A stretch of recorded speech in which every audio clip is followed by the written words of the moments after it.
Saudaraku, marilah kita bersatu dalam doa. Allah Bapa kami yang di sorga, terima kasih Tuhan atas berkat-Mu yang kami peroleh pada pagi hari ini. Kami menyatukan hati untuk mendengarkan firman-Mu. Ajari kami agar dapat memahami dan melakukannya. Dalam nama Tuhan Yesus Kristus Sang Juru Selamat kami berdoa. Amin. Saudaraku, firman Tuhan yang menjenas renungan bagi kita pada pagi hari ini tertulis dalam Kitab Kisah Para Rasul pasal 9 ayat 17. Lalu pergilah Ananias ke situ dan masuk ke rumah itu. Ia menumpangkan tangannya ke atas Saulus. Katanya, "Saulus, saudaraku, Tuhan Yesus yang telah menampakkan diri kepadamu di jalan yang engkau lalui, telah menyuruh aku kepadamu, supaya engkau dapat melihat lagi dan penuh dengan Roh Kudus." Demikianlah firman Tuhan. Saudaraku, ini adalah kisah pertobatan Rasul Paulus. Kita tahu sebelum dia menjadi rasul, sebelum dia pemberita Injil, Rasul Paulus namanya adalah Saulus. Bila kita melihat dari ayat pertama, pada waktu itu Saulus adalah seorang yang sangat jahat, kejam. Dia sangat membenci orang-orang yang mengikut atau pengikut Yesus. Dia berniat ingin pergi kepada majelis Yahudi di Damsyik supaya ia meminta izin agar di mana dia bertemu dengan laki-laki atau perempuan yang adalah pengikut Tuhan, ia ingin menangkap mereka dan membawa mereka ke Yerusalem dan menyiksa mereka supaya tidak ada lagi pengikut-pengikut Yesus. Namun apa yang terjadi di dalam perjalanannya ke Damsyik? Saulus bertemu dengan Yesus. Bisa kita lihat dalam ayat 4 sampai dengan ayat yang kelima. Dalam perjalanan itu dia mendengar suara dan bertanya, "Siapakah engkau, Tuhan?" Lalu kata Yesus kepadanya, "Akulah Yesus yang kau aniaya itu." Perjumpaan itu mengubah hidup Saulus dari orang yang jahat menjadi orang yang mengasihi. Dari orang pembenci Injil, pembenci berita Yesus, menjadi seorang yang rela mati demi Injil, menjadi seorang yang rela mati demi Yesus, demi imannya kepada Tuhan. Pertemuan itu membuat dia berubah. Awalnya Paulus mengalami kebutaan selama 3 hari, dan dia juga tidak makan selama 3 hari. Lalu Roh Tuhan datang kepada seorang yang bernama Ananias sebagai murid Tuhan.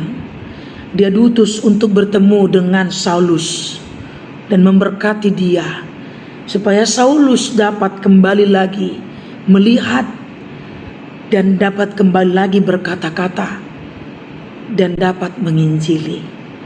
Itulah yang dikatakan dalam ayat renungan kita di ayat 17 tadi. Sebagaimana dikatakan, lalu pergilah Ananias ke situ dan masuk ke rumah itu. Ia menumpangkan tangannya ke atas Saulus. Katanya, "Saulus, saudaraku, Tuhan Yesus yang telah menampakkan diri kepadamu di jalan yang engkau lalui telah menyuruh aku kepadamu supaya engkau dapat melihat lagi dan penuh dengan Roh Kudus." Perjumpaan itu mengubah hidup Saulus. Dan dalam pertemuan itu kita melihat Rasul Paulus yang dahulu bernama Saulus menunjukkan arti sebuah pertemuan dengan Tuhan. Seorang yang bertemu dengan Tuhan Yesus, yang pertama adalah dia harus bertobat. Pertobatan inilah yang dapat kita lihat dalam diri Saulus. Pertobatan yang sesungguhnya bukan hanya di kata-kata. Pertobatan yang sesungguhnya bukan hanya sebatas formalitas. Pertobatan yang sesungguhnya bukan hanya dapat dipandang oleh mata, tapi terlihat dalam hidup Paulus seutuhnya. Seorang penjahat, seorang yang penganiaya, seorang yang hidup dalam kebencian, seorang yang hidup dalam kedendaman, seorang yang hidup dalam kesombongan. Saulus seorang yang terpandang, tapi melupakan segalanya. Pertemuan dengan Yesus mengubah hidupnya seutuhnya. Dia yang membenci Yesus kini mencintai Yesus. Dia yang membenci firman Tuhan kini mau mati demi firman Tuhan. Dia yang pembenci kepada orang-orang pengikut Kristus sekarang menjadi pengikut Kristus. Sangat jelas dikatakan, Kristus adalah hidup, mati adalah keuntungan. Dia rela menderita demi firman Tuhan. Dia rela menderita, dia rela kehilangan nyawa, dia rela menanggung sakit,